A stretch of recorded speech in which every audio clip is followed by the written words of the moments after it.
Hello friends, tricky mechanical में स्वागत है आपका। आज के वीडियो में हम लोग देखने वाले हैं वेल्डिंग का पार्ट 2। फ्रेंड्स, पार्ट 2 के अंदर हम लोग कवर करेंगे वेल्डेबिलिटी और रेजिस्टेंस वेल्डिंग के बारे में, ठीक है। और फ्रेंड्स, हम लोग का जो आज का वीडियो रहेगा उसके अंदर हम लोग क्वेश्चंस को पैरेलली सॉल्व करते चलेंगे, ठीक है।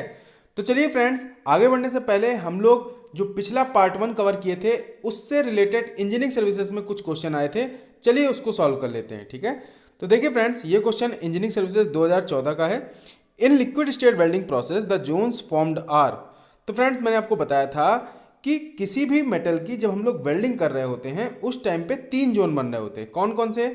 सबसे पहला आपका फ्यूजन जोन, उसके बाद आपका बनता है हीट अफेक्टेड जोन, और जो तीसरा जोन था वो था आपका अनअफेक्टेड बेस मेटल, ठीक है। और स्ट्रेंथ का भी मैंने आपको सीक्वेंस बताया था कि सबसे ज़्यादा स्ट्रेंथ रहेगी हमारे फ्यूजन जोन की, उसके बाद रहेगी अनअफेक्टेड बेस मेटल की, और सबसे लोवेस्ट स्ट्रेंथ रहेगी या बोलिए सबसे वीकेस्ट पार्ट जो रहेगा वो HAZ जोन रहता है, ठीक है। तो फ्रेंड्स, बताइए इस क्वेश्चन का क्या सही आंसर होगा? तो देखिए फ्रेंड्स, इसका सही आंसर होगा डी पार्ट, ठीक है। तो चलिए फ्रेंड्स, चलते हैं नेक्स्ट क्वेश्चन में। तो देखिए फ्रेंड्स, ये क्वेश्चन भी इंजीनियरिंग सर्विसेज 2006 का है।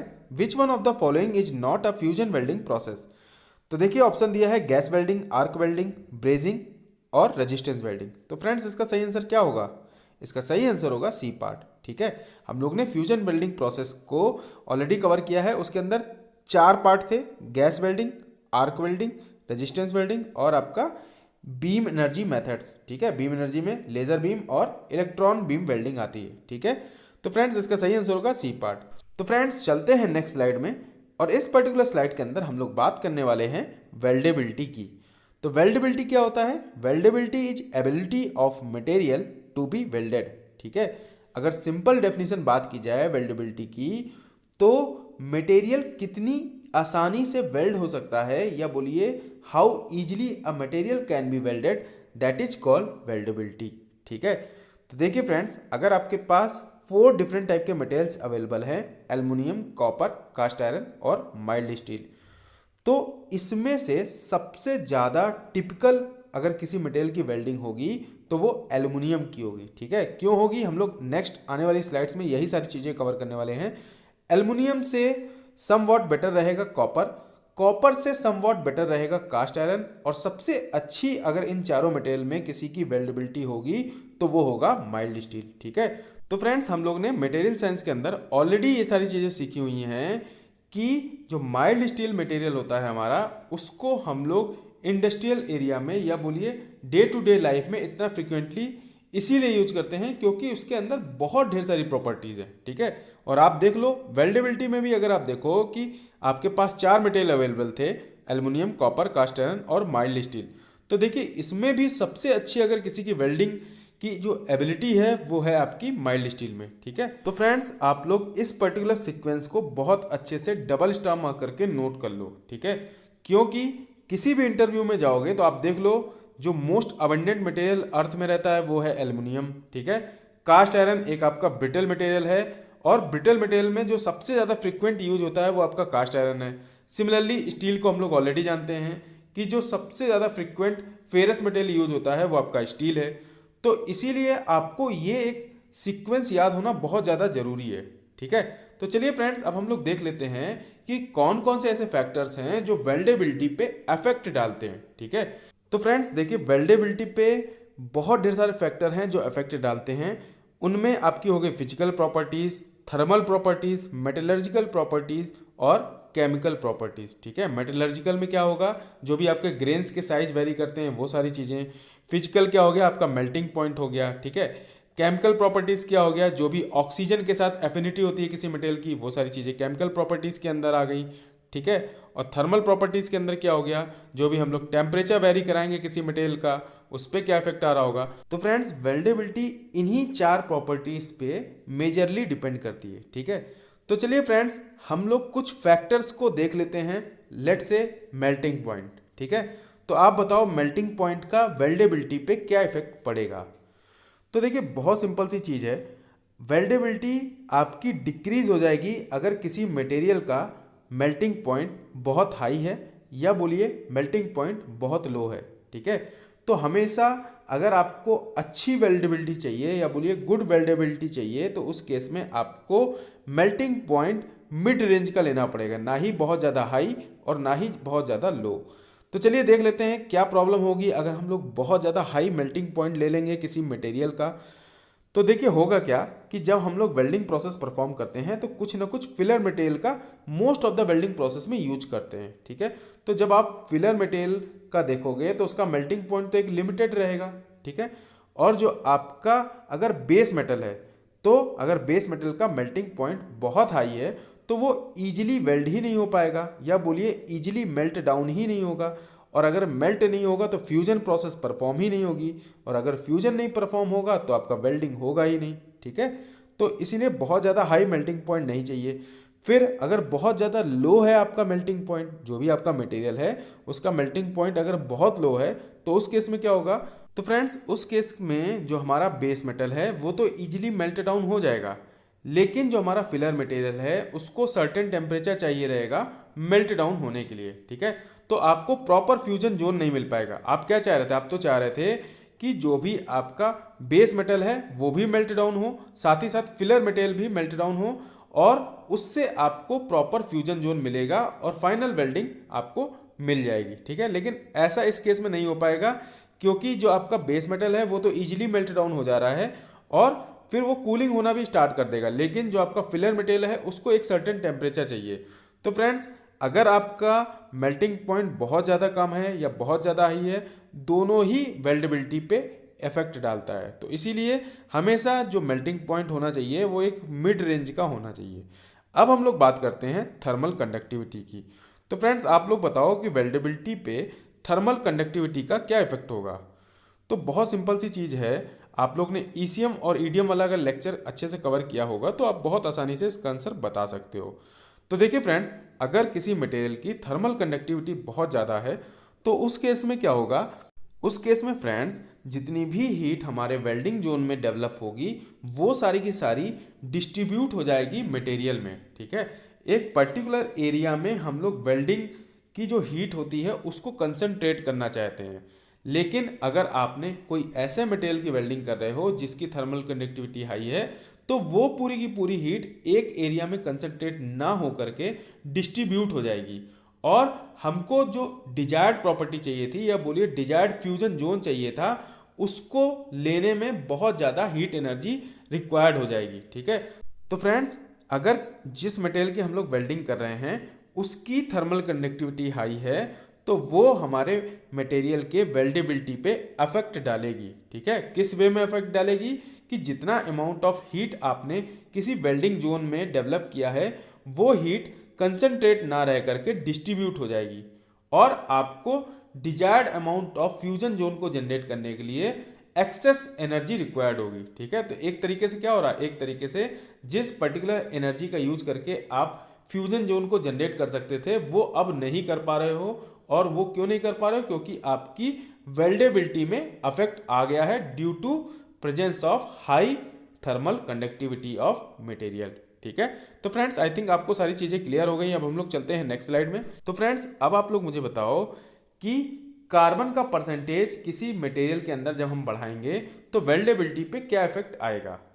तो इसका भी बहुत सिंपल सा आंसर है फ्रेंड्स कि जैसे जैसे हम लोग कार्बन का अमाउंट बढ़ाते जाएंगे वैसे वैसे वेल्डेबिलिटी करना हमारे लिए टफ होता जाएगा, ठीक है। या बोलिए किसी पर्टिकुलर मटेरियल की वेल्डिंग करना और ज़्यादा टफ होता चला जाएगा जैसे जैसे हम कार्बन का अमाउंट बढ़ाते चले जाएंगे, ठीक है।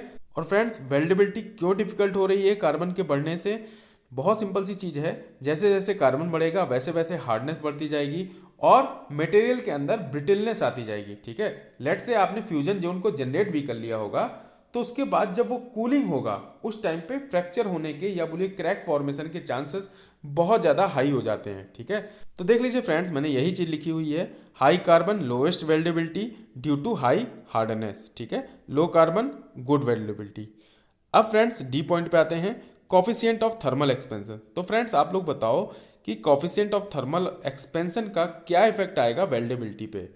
तो इसका भी बहुत सिंपल सा आंसर है फ्रेंड्स कि जैसे जैसे आप लोग कॉफिशिएंट ऑफ थर्मल एक्सपेंशन बढ़ाते चले जाओगे किसी मटेरियल का वैसे वैसे वेल्डेबिलिटी हमारे लिए टफ होती चली जाएगी, या बोलिए पर्टिकुलर मटेरियल की वेल्डिंग करने की जो प्रॉपर्टी है वो टफ होती चली जाएगी अगर उस मटेरियल का थर्मल एक्सपेंशन कोफिशिएंट बहुत ज़्यादा हाई है।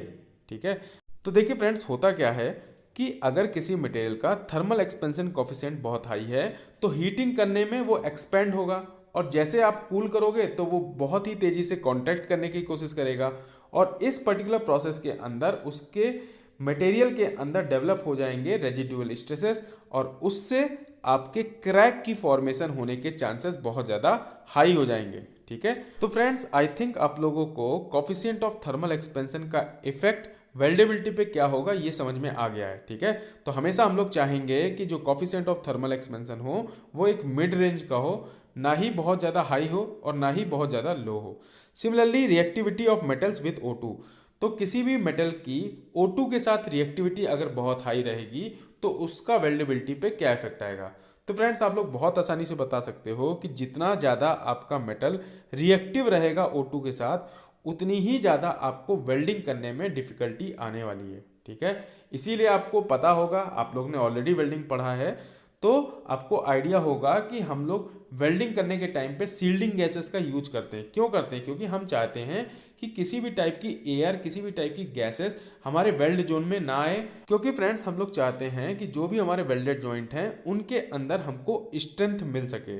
तो स्ट्रेंथ आपको तभी मिलेगी जब आपका मटेरियल किसी भी और टाइप की गैसेस के साथ रिएक्ट ना करे, या बोलिए ऑक्सीजन के साथ रिएक्ट ना करे। ऑक्सीजन के साथ रिएक्ट करने के बाद मटेरियल के अंदर डिफरेंट टाइप के क्रैक्स डेवलप होने के चांसेस बहुत हाई रहते हैं। ठीक है, सिमिलरली फ्रेंड्स, किसी भी मेटल की वेल्डिंग करते टाइम उसकी सरफेस क्लीनिंग होना बहुत ज़्यादा जरूरी है in order to prevent the defects. बहुत सारे ऐसे डिफेक्ट्स हैं जो इन सरफेस कंडीशंस के कारण डेवलप हो जाते हैं।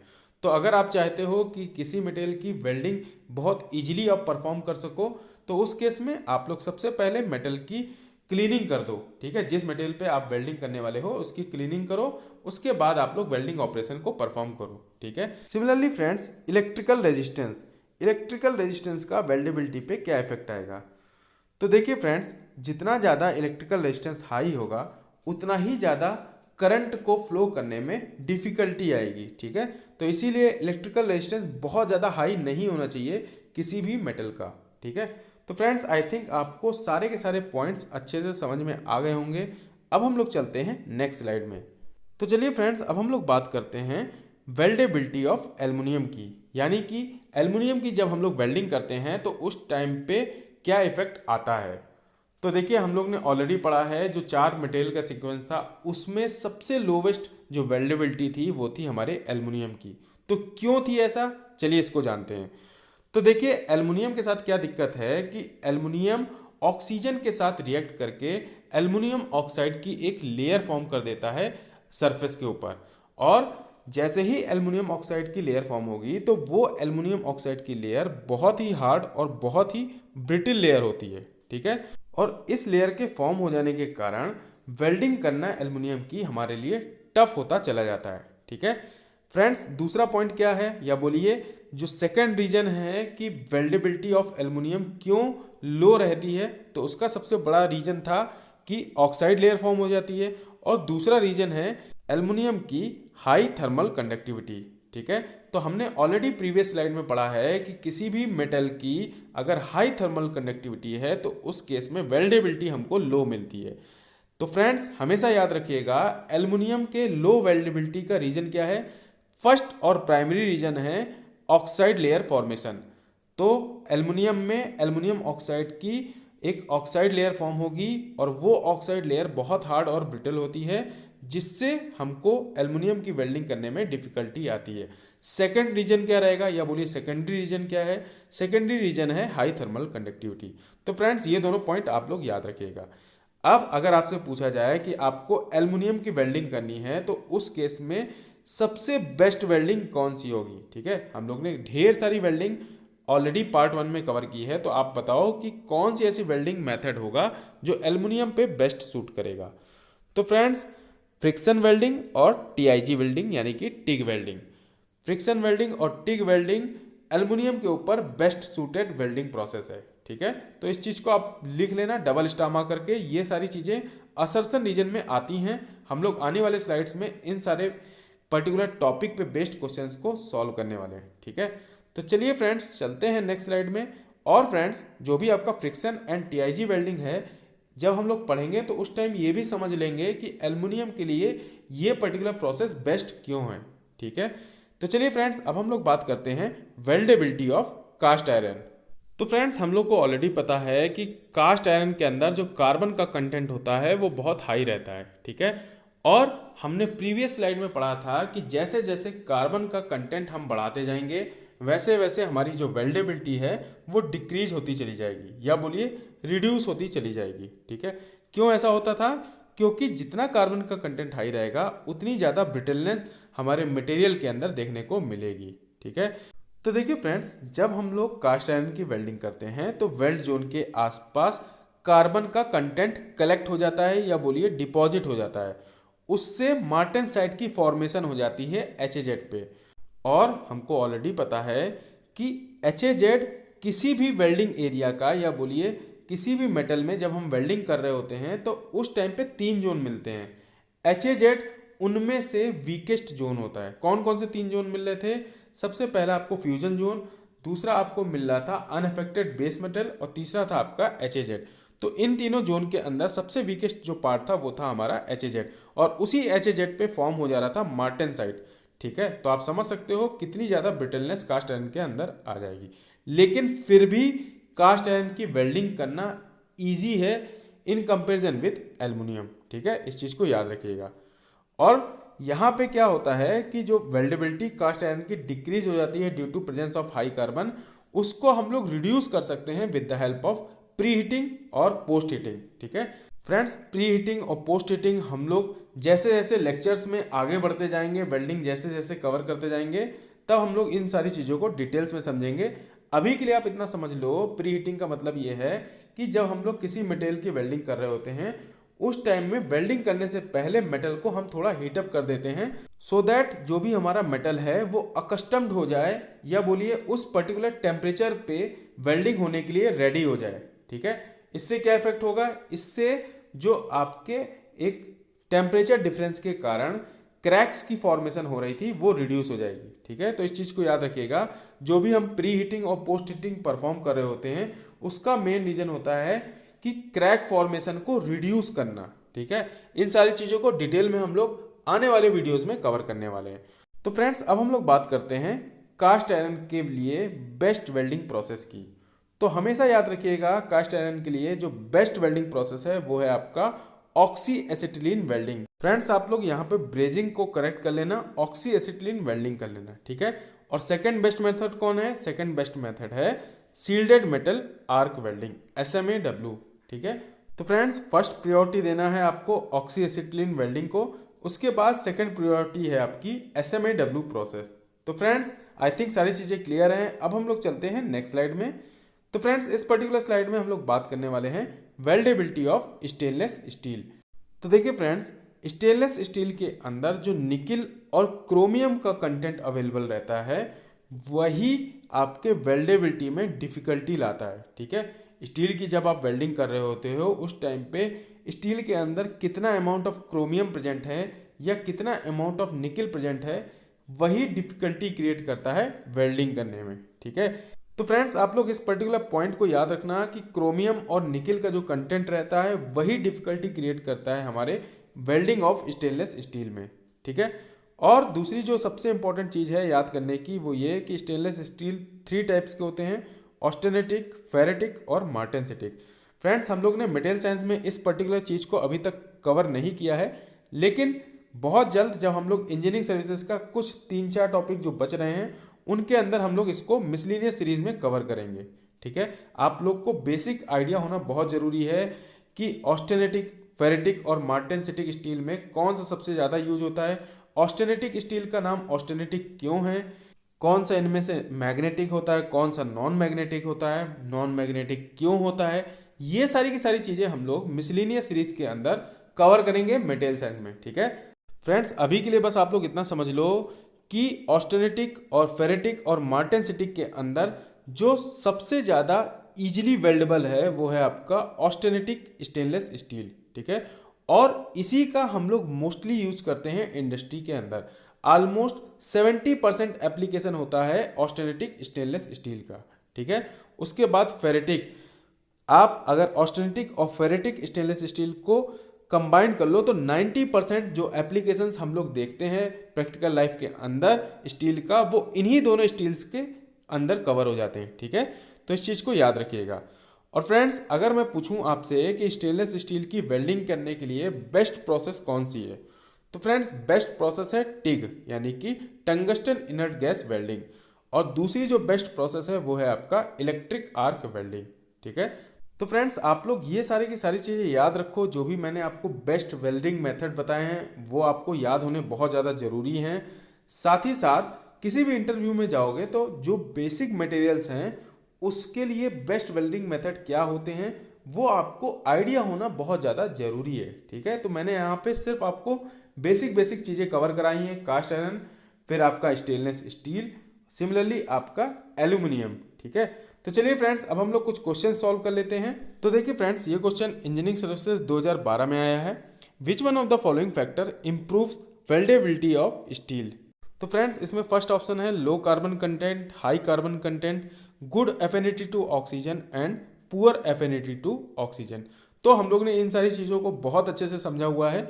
कार्बन का कंटेंट हमारा लो होना चाहिए और ऑक्सीजन से जो एफिनिटी होनी चाहिए मटेरियल की वो भी लो होनी चाहिए। तो इसीलिए इसका सही आंसर हो जाएगा 1 and 4, यानी कि C part is the correct answer of this question. चलते हैं फ्रेंड्स नेक्स्ट क्वेश्चन में। तो देखिए फ्रेंड्स, ये क्वेश्चन भी इंजीनियरिंग सर्विसेज 2013 में आया हुआ है। Weldability depends upon thermal conductivity, surface condition, change in microstructure. तो फ्रेंड्स, हम लोग ने ऑलरेडी पढ़ा है कि जो आपकी वेल्डेबिलिटी होती है वो 4 टाइप की प्रॉपर्टीज पे डिपेंड करती है, फिजिकल, थर्मल, केमिकल और माइक्रो स्ट्रक्चरल, यानी कि मेटलर्जिकल प्रॉपर्टीज में, ठीक है। तो इसलिए इसका सही आंसर क्या होगा? इसका सही आंसर होगा डी पार्ट 1, 2 एंड 3, ठीक है। तो चलिए फ्रेंड्स, चलते हैं नेक्स्ट क्वेश्चन में। तो देखिए फ्रेंड्स, ये क्वेश्चन भी इंजीनियरिंग सर्विसेज 2010 में आया हुआ है। असर्शन और रीजनिंग का ये क्वेश्चन है। असर्शन बोलता है it is generally difficult to weld aluminium parts by normal arc welding process. तो हम लोग ऑलरेडी जानते हैं कि एल्युमिनियम की वेल्डिंग करना डिफिकल्ट है। क्यों? क्योंकि यहाँ पे एल्युमिनियम ऑक्साइड की लेयर फॉर्म हो जाती है और वो बहुत हार्ड और ब्रिटल होती है। तो देख लीजिए, सेकंड जो आपका रीजन दिया है एग्जैक्टली सेम चीज़ दिया हुआ है। तो इसलिए इस पर्टिकुलर क्वेश्चन का आंसर क्या हो जाएगा? ए पार्ट। ए पार्ट क्या बोलता है? असर्शन रीजन दोनों सही है और असर्शन और रीजन आपस में इंटरलिंक्ड है, ठीक है। तो फ्रेंड्स, चलते हैं नेक्स्ट क्वेश्चन में। तो देखिए फ्रेंड्स, ये क्वेश्चन भी इंजीनियरिंग सर्विसेज 2006 में आया हुआ है। असर्शन रीजनिंग का ये क्वेश्चन है। असर्शन बोलता है एल्युमिनियम हैज पुअर वेल्डेबिलिटी, ठीक है, बिल्कुल सही है। रीजन देखिए, aluminium has high thermal conductivity and high affinity to oxygen. दोनों बिल्कुल करेक्ट है और इसका करेक्ट एक्सप्लेनेशन है। क्यों? क्योंकि यहाँ एल्युमिनियम के अंदर हाई एफिनिटी होती है ऑक्सीजन की और इसके चलते ऑक्साइड लेयर की फॉर्मेशन हो जाती है, ठीक है। तो इसीलिए इसका सही आंसर हो जाएगा ए पार्ट। दोनों सही है, असर्शन रीजन और रीजन करेक्ट एक्सप्लेनेशन है असर्शन का, ठीक है। तो फ्रेंड्स, चलते हैं नेक्स्ट पार्ट में। तो देखिए फ्रेंड्स, ये क्वेश्चन भी गेट 2014 में आया हुआ है। The major difficulty during welding of aluminium is due to its, ठीक है। तो फ्रेंड्स, आप बताओ इसका सही आंसर क्या होगा? इसका सही आंसर होगा ए पार्ट, ठीक है। मैंने आपको बताया था एल्युमिनियम का जो लोवेस्ट वेल्डेबिलिटी होता है उसका प्राइमरी रीजन है ऑक्साइड लेयर की फॉर्मेशन, ठीक है, और सेकेंडरी रीजन था आपका हाई थर्मल कंडक्टिविटी, ठीक है। इस चीज़ को याद रखिएगा। ये क्वेश्चन आप देख लो, मैंने पिछले 3 स्लाइड्स में सिर्फ एल्युमिनियम के बारे में डिस्कशन किया है, ठीक है। और आप लोग अगर सारी चीज़ें अच्छे से लिख रहे हो तो आपके माइंड में ये सारी चीज़ें स्टोर रहेंगी, ठीक है। तो फ्रेंड्स, चलते हैं नेक्स्ट पार्ट में। तो फ्रेंड्स, हम लोग बात करते हैं रेजिस्टेंस वेल्डिंग की। तो रेजिस्टेंस वेल्डिंग का प्रिंसिपल क्या है? रेजिस्टेंस वेल्डिंग में हम लोग with the help of resistance heating and application of pressure welding process को परफॉर्म करेंगे, ठीक है। तो रेजिस्टेंस हीटिंग क्या होता है? रेजिस्टेंस हीटिंग में हम लोग करंट को फ्लो कराएंगे, ठीक है। वर्क पीस में करंट को फ्लो कराएंगे with the help of electrodes. Current को जैसे फ्लो कराएंगे तो करंट के फ्लो में जितने भी रेजिस्टेंस आएंगे उन सारे रेजिस्टेंस में क्या होगा, जितना रेजिस्टेंस आएगा उतना हीट जनरेट होगा, और जिस पर्टिकुलर पॉइंट पे मैक्सिमम रेजिस्टेंस जनरेट हो रहा होगा उस पॉइंट पे मैक्सिमम हीट जनरेट हो रही होगी। और फ्रेंड्स, आप लोग लेफ्ट हैंड साइड में जो मैंने बड़ा सा डायग्राम बनाया है उसको देख के आप बता सकते हो कि किस पर्टिकुलर पॉइंट पे मैक्सिमम हीट जनरेट हो रही होगी या मैक्सिमम कॉन्टैक्ट रेजिस्टेंस आ रहा होगा। तो फ्रेंड्स, इसका सही आंसर होगा 2 पॉइंट। ठीक है, आप लोग देखो, जो प्लेट 1 है और प्लेट 2 है, इन दोनों के बीच का जो पॉइंट है, जो मैंने पॉइंट 2 से दिखाया हुआ है और उसको रेड कलर से इन सर्किल किया हुआ है, उस पर्टिकुलर पॉइंट पे मैक्सिमम कॉन्टैक्ट रेजिस्टेंस रहेगा और उस पर्टिकुलर पॉइंट पे जो हीट होगी वो बहुत हाई जनरेट होगी। ठीक है, और हाई हीट जनरेट होने के कारण यहाँ पे मटेरियल मेल्ट डाउन हो जाएगा और उस पर्टिकुलर इंस्टेंट पे हम लोग पावर सप्लाई को ऑफ करके प्रेशर को अप्लाई करेंगे with the help of electrodes. तो फ्रेंड्स, आप लोग डायग्राम में देख पा रहे होंगे, जो हमारा टॉप वाला इलेक्ट्रोड है उस पर हम लोग प्रेशर को अप्लाई कर रहे हैं डाउन डायरेक्शन में। ठीक है, यानी कि टुवर्ड्स द प्लेट हम लोग प्रेशर को अप्लाई कर रहे हैं।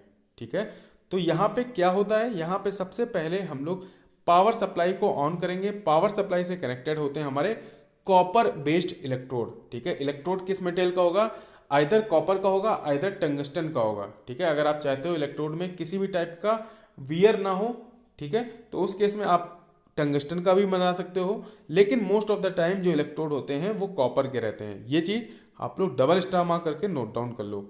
ठीक है, तो जैसे हम लोग पावर सप्लाई ऑन करेंगे, इलेक्ट्रोड से करंट का फ्लो होना स्टार्ट होगा और दोनों इलेक्ट्रोड के बीच में है वो प्लेट्स जिनमें हमें वेल्डिंग प्रोसेस को परफॉर्म करना है। ठीक है, तो हम लोग प्लेट्स को कांटेक्ट में लाएंगे और जिस पर्टिकुलर पॉइंट पे इलेक्ट्रोड हमारे कांटेक्ट में है उसी पर्टिकुलर लाइन के अलोंग हमारी करंट फ्लो हो रही होगी, और जिस पर्टिकुलर पॉइंट पे मैक्सिमम कांटेक्ट रेजिस्टेंस होगा वहीं पे मैक्सिमम करंट पास हो रही होगी और उसी पर्टिकुलर पॉइंट पे मैक्सिमम हीट जनरेट हो रही होगी। क्यों? क्योंकि उस पर्टिकुलर पॉइंट पे कांटेक्ट रेजिस्टेंस की वैल्यू हाई है। ठीक है फ्रेंड्स, आप लोग को सिर्फ एक ही चीज याद रखनी है कि जिस पर्टिकुलर पॉइंट पे हाईएस्ट कांटेक्ट रेजिस्टेंस रहेगा उस पर्टिकुलर पॉइंट पे मैक्सिमम हीट जनरेट हो रही होगी, और जैसे ही हीट जनरेट हो जाएगी तुरंत हम लोग पावर सप्लाई को ऑफ करके प्रेशर का एप्लीकेशन कर देंगे। प्रेशर जैसे ही अप्लाई करेंगे हमको डिजायर्ड वेल्डेड जॉइंट मिल जाएगा। ठीक है, तो फ्रेंड्स अब आपके माइंड में क्वेश्चन आ रहा होगा कि ये कांटेक्ट रेजिस्टेंस किस पर्टिकुलर पॉइंट पे हाईएस्ट होगा। आपको इलेक्ट्रोड्स के नीचे 3 पॉइंट दिख रहे होंगे। आप लोग देखो, जो लेफ्ट हैंड साइड में मैंने डायग्राम बनाया है वहां पे इलेक्ट्रोड और प्लेट का जो फर्स्ट कांटेक्ट पॉइंट है वो है पॉइंट 1, और दोनों प्लेट्स प्लेट 1 और प्लेट 2 का जो इंटरसेक्शन पॉइंट है वो पॉइंट 2 है, और पॉइंट 3 जो नीचे वाला इलेक्ट्रोड प्लेट 2 से कनेक्ट है वो पॉइंट है। तो अब आप लोग बताओ कि किस पर्टिकुलर पॉइंट पे कांटेक्ट रेजिस्टेंस हाई होगा, या बोलिए कांटेक्ट रेजिस्टेंस है क्या चीज। ठीक है, तो देखिए फ्रेंड्स, हम लोग ऑलरेडी जानते हैं करंट क्या है। करंट है फ्लो ऑफ इलेक्ट्रॉन्स।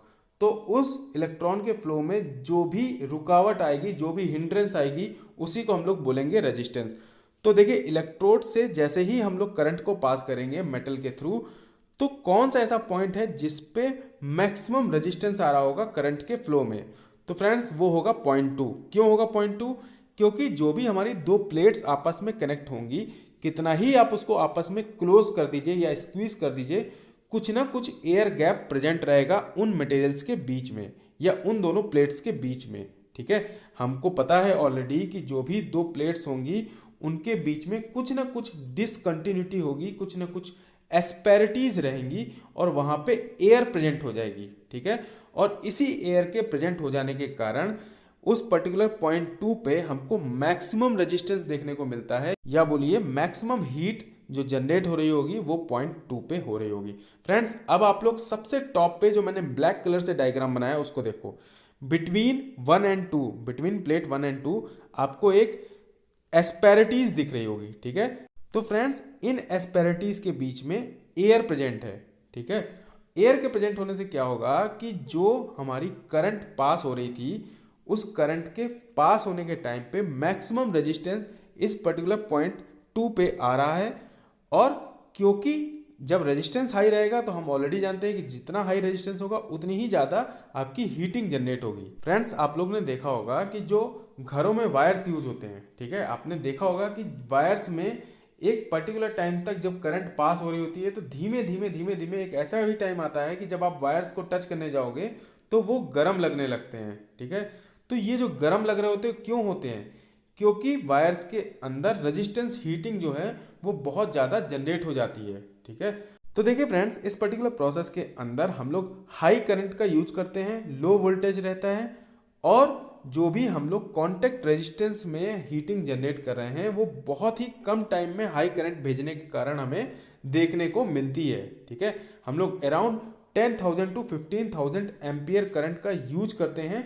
मिनिमम मैं आपको ये रेंज बता रहा हूँ, मैक्सिमम तो ये जाती है 10 की पावर 5 यानी 1 लाख तक जाती है। 1 लाख एम्पियर तक हम लोग यूज कर सकते हैं with in fraction of seconds. ठीक है, हम लोग 10 सेकेंड्स, मैक्सिमम 10 सेकेंड्स के अंदर इस पर्टिकुलर हीटिंग प्रोसेस को परफॉर्म करते हैं। और जैसे ही हमारी हीट जनरेट हो जाएगी तुरंत पावर सप्लाई को ऑफ करके प्रेशर अप्लाई कर देंगे with the help of electrode. तो फ्रेंड्स, इस पर्टिकुलर प्रोसेस के अंदर जो भी पावर सप्लाई हम लोग यूज करते हैं वो कितनी रहती है? वो रहती है I²RT। आई हो गया करंट, आर हो गया कॉन्टैक्ट रेजिस्टेंस। ठीक है, और वो भी 0.2 पे, क्योंकि यहीं पे मैक्सिमम हीट जनरेट होती है। ठीक है, I²R इंटू टी। टी क्या होता है? टाइम। और मैंने बताया था with in fraction of seconds ये पूरी प्रोसेस हम लोग परफॉर्म कर रहे होते हैं। ठीक है, तो ये चीज़ें याद रखिएगा और यहाँ पे मैक्सिमम करंट की वैल्यू यूज करते हैं। ठीक है, और फ्रेंड्स, हम लोग ऑलरेडी जानते हैं कि I²RT को हम लोग बोलते हैं जूल्स लॉ। ठीक है, तो ये चीज़ भी याद रखिएगा। यहाँ पे रेजिस्टेंस वेल्डिंग के अंदर जो भी हीट सप्लाई होती है वो होती है I²RT, जिसको हम लोग जूल्स लॉ भी बोलते हैं। तो चलिए फ्रेंड्स, चलते हैं नेक्स्ट स्लाइड में। तो फ्रेंड्स, अब आपके माइंड में क्वेश्चन आ रहा होगा कि जो भी हम लोग इतनी high range of current provide करते हैं अराउंड 10,000 टू 15,000 और मैक्सिमम रेंज मैंने बताया था आपको 1 लाख एम्पियर, तो इतनी ज़्यादा हाई करंट हम लोग कैसे सप्लाई कर पा रहे होंगे? तो फ्रेंड्स, मैं बता दूं आप लोग को, यहाँ पे पावर सप्लाई के लिए हम लोग यूज करते हैं स्टेप डाउन ट्रांसफार्मर। ठीक है, स्टेप डाउन ट्रांसफार्मर का सिर्फ इतना सा काम है कि जो भी वोल्टेज है उसको कम करेगा और उससे हमको हाई वैल्यू ऑफ करंट मिल जाएगी। ठीक है, और फ्रेंड्स, जो मैंने बताया था आपको कि प्लेट 1 और प्लेट 2 के जो इंटरसेक्शन पॉइंट था जहां पे मैक्सिमम कॉन्टैक्ट रेजिस्टेंस जनरेट हो रहा था, जिसके कारण मैक्सिमम हीटिंग जनरेट हो रही थी, उस पर्टिकुलर पॉइंट को हम लोग बोलते हैं फेइंग सरफेस। ठीक है, इस चीज़ को भी याद रखिएगा। और जो भी हमको फ्यूजन जोन मिल रहा होता है उस पर्टिकुलर जोन को बोलेंगे हम लोग वेल्ड नगेट। ठीक है, इस चीज़ को भी याद रखिएगा। जो भी आपका फ्यूजन जोन होता है ये वर्ड होता है आपका आर्क वेल्डिंग के लिए, लेकिन जब हम लोग रेजिस्टेंस वेल्डिंग की बात करते हैं तो फ्यूजन जोन को हम लोग बोलेंगे वेल्ड नगेट। ठीक है, और फ्रेंड्स, रेजिस्टेंस वेल्डिंग में जो सबसे ज़्यादा इंपॉर्टेंट पॉइंट है वो है यहाँ पे जो भी वेल्डिंग ऑपरेशन हमारा परफॉर्म हो रहा है उसमें दो चीज़ें इन्वॉल्व होती हैं। सबसे पहले रेजिस्टेंस हीटिंग, फिर प्रेशर। ठीक है, तो resistance heating and pressure both are must. ठीक है, सबसे पहले आपको रेजिस्टेंस हीट करके फ्यूजन जोन जनरेट करना है और उस पर्टिकुलर टाइम पे आपको पावर सप्लाई ऑफ करके प्रेशर का एप्लीकेशन करना है। फ्रेंड्स, आई थिंक आप लोग को पूरी की पूरी प्रोसेस बहुत अच्छे से समझ में आ गई होगी। अब हम लोग चलते हैं नेक्स्ट स्लाइड में। तो देखिए फ्रेंड्स, इस पर्टिकुलर स्लाइड में जितने भी पॉइंट लिखे हैं वो बहुत ज़्यादा इंपॉर्टेंट है। हर एक पॉइंट में आप लोग स्टार मार्क कर लो और अपने पास इन सारे पॉइंट्स को नोट डाउन कर लो। सबसे पहले इलेक्ट्रोड, तो मोस्ट ऑफ द टाइम हम लोग कॉपर इलेक्ट्रोड का यूज करते हैं। अगर आप चाहते हो कि इलेक्ट्रोड के अंदर किसी भी टाइप का वियर एंड टियर ना हो तो उसके लिए आप लोग टंगस्टन का इलेक्ट्रोड भी यूज कर सकते हो, या फिर कॉपर एंड टंगस्टन का एलॉय भी बना सकते हो। सिमिलरली करंट की बात की जाए तो मैक्सिमम 1 लाख एम्पियर तक हम लोग करंट प्रोवाइड कर देते हैं, लेकिन अगर आप यूजुअली रेंज की बात करोगे तो वो 10,000 टू 15,000 एम्पियर रहती है। सिमिलरली वोल्टेज मैंने बताया था आपको बहुत ही कम रहता है, अराउंड 0.5 टू 10 वोल्ट। सिमिलरली एक फिक्स टाइम पीरियड के लिए हम लोग करंट सप्लाई करते हैं, वो कितना रहता है? वो रहता है 0.01 टू 0.5 सेकेंड। मैंने आपको बताया था मैक्सिमम 10 सेकेंड, लेकिन मैंने साथ साथ आपको ये भी बोला था with in fraction of second, seconds के फ्रैक्शंस में हम लोग यहाँ पे करंट को सप्लाई करते हैं। तो फ्रेंड्स, आप लोग खुद ही देखो कि इतने कम टाइम पीरियड में अराउंड 0.01 सेकेंड या 0.5 सेकेंड बहुत कम टाइम है, उस पर्टिकुलर टाइम पीरियड के अंदर हम लोग 1 लाख एम्पियर तक करंट प्रोवाइड कर देते हैं। ठीक है, तो इसीलिए जो कॉन्टैक्ट रेजिस्टेंस वाला पॉइंट होता है वहाँ पे हाईएस्ट हीट जनरेट होती है और वहाँ पे मटेरियल मेल्ट डाउन हो जाता है। और फाइनली हम लोग प्रेशर की हेल्प से जो वेल्डिंग प्रोसेस है उसको परफॉर्म करते हैं। सिमिलरली फ्रेंड्स, आप लोग देख लो, वेल्ड एरिया की बात की जाए तो रेजिस्टेंस वेल्डिंग में वेल्ड एरिया को हम बोलेंगे नगेट, लेकिन आर्क वेल्डिंग में उसी वर्ड को हम बोलते हैं वेल्ड बीट। इस चीज़ को भी याद रखिएगा। सिमिलरली वेल्डिंग के अंदर जो सबसे ज़्यादा इंपॉर्टेंट सोसाइटी है, या बोलिए वेल्डिंग के अंदर जो rule regulation most of the country follow करती हैं, वो है अमेरिकन सोसाइटी ऑफ वेल्डिंग। तो अमेरिकन सोसाइटी ऑफ वेल्डिंग ने रेजिस्टेंस वेल्डिंग को सॉलिड स्टेट वेल्डिंग में काउंट नहीं किया है। फ्रेंड्स, आप लोग देखोगे बहुत सारी बुक के अंदर रेजिस्टेंस वेल्डिंग को सॉलिड स्टेट वेल्डिंग का ही पार्ट बोलते हैं, लेकिन एक्चुअल में हम लोग कभी भी इसका पार्ट नहीं मानेंगे। यानी कि सॉलिड स्टेट वेल्डिंग के अंदर हम लोग कभी भी रेजिस्टेंस वेल्डिंग को इंक्लूड नहीं करेंगे। ठीक है, तो इस चीज़ को भी आप लोग डबल स्टार मार्क कर लेना। सिमिलरली ये जो प्रोसेस है बहुत फास्ट होती है, इकोनॉमिकल है, और साथ ही साथ इस प्रोसेस को हम लोग ऑटोमेटेड कर सकते हैं, क्योंकि यहाँ पे जो मैनुअल इन्वॉल्वमेंट रहता है वो बहुत कम रहता है। ठीक है, आप देख सकते हो इस प्रोसेस के अंदर हम लोग किसी भी टाइप का फिलर मटेरियल यूज नहीं कर रहे हैं, ना ही किसी टाइप का फ्लक्स मटेरियल, और ना ही किसी टाइप की सील्डिंग गैसेस का यूज करते हैं। और लास्ट चीज़ जो मैंने लिखी है, स्टेप डाउन ट्रांसफार्मर। तो जो मैंने बताया आपको 1 लाख एम्पियर तक हम जो करंट प्रोवाइड कर पा रहे हैं वो सिर्फ स्टेप डाउन ट्रांसफार्मर की हेल्प से ही कर पा रहे हैं। ठीक है, तो चलिए फ्रेंड्स चलते हैं नेक्स्ट स्लाइड में। फ्रेंड्स, अब हम लोग बात करते हैं रेजिस्टेंस वेल्डिंग के एप्लीकेशंस की। तो देखिए, जो भी आपकी ऑटोमोबाइल्स इंडस्ट्रीज़ हैं वहाँ पे इस पर्टिकुलर वेल्डिंग का बहुत ही ज़्यादा यूज होता है। ठीक है, जो भी आपके व्हीकल बॉडी पार्ट्स हो गए, फ्यूल टैंक्स हो गया, डोमेस्टिक रेडिएटर्स हो गए, उन सब में आप लोग रेजिस्टेंस वेल्डिंग का ही यूज करते हो। सिमिलरली पाइप्स की वेल्डिंग के लिए भी कई बार इस पर्टिकुलर रेजिस्टेंस वेल्डिंग का यूज होता है। ठीक है, आजकल ऐसा नहीं है, मोस्ट ऑफ द टाइम हम लोग ऑर्बिटल वेल्डिंग का यूज करते हैं, लेकिन कुछ जगहों पे आपके पाइप्स और ट्यूब्स में वेल्डिंग करने के लिए रेजिस्टेंस वेल्डिंग का यूज करते हैं। तो फ्रेंड्स, अब हम लोग बात करते हैं एडवांटेजेस की। तो हम लोग ऑलरेडी जानते हैं कि जो रेजिस्टेंस वेल्डिंग है वो बहुत फास्ट प्रोसेस है, with in fraction of second सारे का सारा ऑपरेशन परफॉर्म हो जाता है। सिमिलरली इस प्रोसेस को हम लोग फुल्ली ऑटोमेटिक कर सकते हैं। हम लोग ऑलरेडी जानते हैं कि यहाँ पे जो मैन पावर का इन्वॉल्वमेंट रहता है वो काफ़ी कम रहता है, और यहाँ पे किसी भी टाइप के स्किल ऑपरेटर की जरूरत नहीं है वर्किंग को परफॉर्म करने के लिए। ठीक है, जो भी हम लोग वेल्डिंग प्रोसेस परफॉर्म कर रहे हैं, इस पर्टिकुलर प्रोसेस के अंदर हमें कोई भी स्किल्ड ऑपरेटर की जरूरत नहीं है। और इस प्रोसेस की एक और जो सबसे ज़्यादा एडवांटेज की बात है वो है highly reliable and highly reproducibility. Same चीज़ आप लोग बार बार प्रोड्यूस कर सकते हो विथ सेम एक्यूरेसी। ठीक है, और साथ ही साथ जो एक और एडवांटेज है कि किसी भी टाइप का filler material, shielding gas, flux की रिक्वायरमेंट नहीं होती है। लिमिटेशन की बात की जाए तो इस पर्टिकुलर प्रोसेस की कॉस्टिंग बहुत हाई आती है। जब आप इनिशियल सेटअप करोगे तो वहाँ पे कॉस्ट बहुत हाई रहती है। ठीक है, और सीट की जो थिकनेस रहेगी, हमने देखा था कि 2 सीट्स को हम लोग वेल्ड कर रहे थे, तो मैक्सिमम जो थिकनेस सीट्स की हो सकती है वो 6 mm तक हो सकती है, अगर आपको रेजिस्टेंस वेल्डिंग प्रोसेस परफॉर्म करना है। ठीक है, रेजिस्टेंस वेल्डिंग प्रोसेस के अंदर मैक्सिमम हम लोग 6 mm थिकनेस तक की वेल्डिंग कर सकते हैं। ठीक है, तो चलिए फ्रेंड्स अब कुछ क्वेश्चन सॉल्व कर लेते हैं। तो देखिए फ्रेंड, जो टॉप का क्वेश्चन है वो है आपका गेट 2003 का पीआई में आया हुआ। In resistance welding heat is generated due to resistance between. मैंने आपको बताया था कि रेजिस्टेंस वेल्डिंग के अंदर हीट जनरेट होती है बिटवीन द प्लेट्स। क्यों? क्योंकि कभी भी जो भी प्लेट हम जोड़ रहे होते हैं उसमें कितना ही आप स्क्वीज कर दो, जो सरफेस इरेगुलरिटी होती है मटेरियल के अंदर, उसके कारण रेजिस्टेंस हीटिंग जनरेट होगी। ठीक है, और एयर ट्रैप्ड हो जाती है उस पर्टिकुलर एरिया में जहाँ पे एस्पेरिटीज होती हैं। ठीक है, तो इसलिए इस पर्टिकुलर क्वेश्चन का सही आंसर हो जाएगा बी पार्ट। एस्पेरिटीज के कारण ही रेजिस्टेंस हीटिंग हाईएस्ट होती है कॉन्टेक्ट पॉइंट पे, और वहाँ पे हम लोग मैक्सिमम हीट को जनरेट करके मटेरियल को मेल्ट डाउन करते हैं। सिमिलरली फ्रेंड्स, अब आप लोग नेक्स्ट क्वेश्चन में आ जाओ। The current in amperes used in resistance spot welding of plane carbon steel sheets of 3 mm thickness lies in the range of. तो फ्रेंड्स, यहाँ पे आपको थिकनेस विकनेस से कोई मतलब नहीं है, सिर्फ आपको करंट का रेंज याद होना चाहिए। मैंने आपको बताया था 10,000 to 15,000 यूजली यूज करते हैं, लेकिन मैक्सिमम जो रेंज हो सकती है वो हो सकती है 1 लाख एम्पियर। तो इसका सही आंसर होगा डी पार्ट। ठीक है, आप देख लो सी में सिर्फ 5,000 रेंज जा रही है। मैंने आपको बताया था कि जो नॉर्मल रेंज रहती है वो 10,000 to 15,000 रहती है। ठीक है, तो एटलीस्ट 10,000 के ऊपर वाली रेंज को आपको लेना है, या मैक्सिमम जो करंट आपको ऑप्शन में गिवन होगा वो लेना है। तो इसलिए सही आंसर होगा डी पार्ट।